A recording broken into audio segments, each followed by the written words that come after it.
is that him? That's not him over there? No, that's... I don't think so. That's the second. No, that's our second camera. Okay, cool. Okay.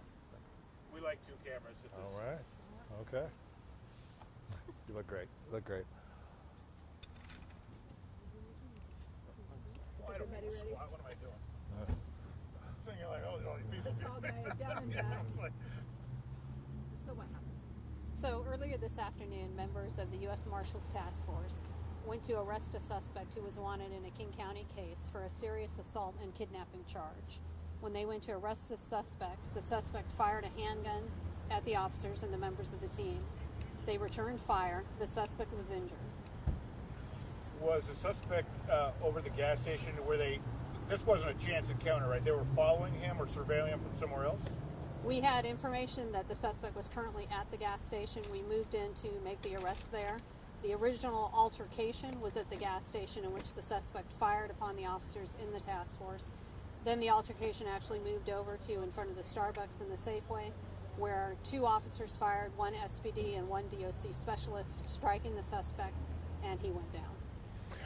It seems right here that the altercation ended right in front of the doors, actually, of the Safeway. How fortunate do you think it was today that the suspect was apprehended before he made his way into the Safeway? The altercation ended in front of the Starbucks here at the shopping complex after having started at the gas station. It was incredibly fortunate that more people weren't injured and that the officers that were effecting a legal arrest are okay. Can you give us any more information about the kidnapping that he was wanted for, is wanted for?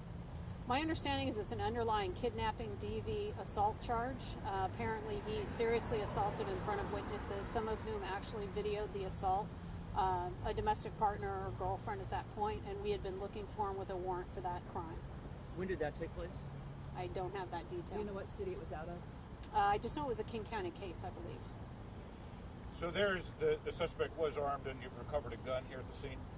We did. At the scene of the altercation, when the suspect was hit, we actually recovered his firearm from right where he was. Do you know which officer? Hold on one second. Yeah. I have enough. You okay? Yeah.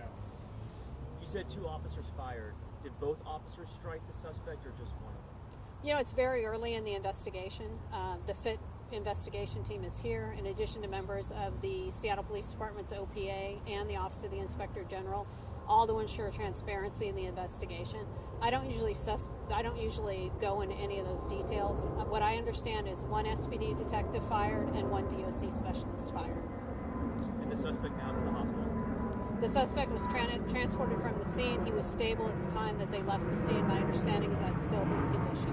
Do you know where he was shot? My understanding is it appeared to be wounds to the legs and arms, but it's difficult to tell when you're on a scene and you're doing first aid exactly, are there entrance and exit wounds? Are there what we call through and through injuries? We just don't know, and I don't want to speculate. Was he conscious and alert? He was conscious and alert when transported.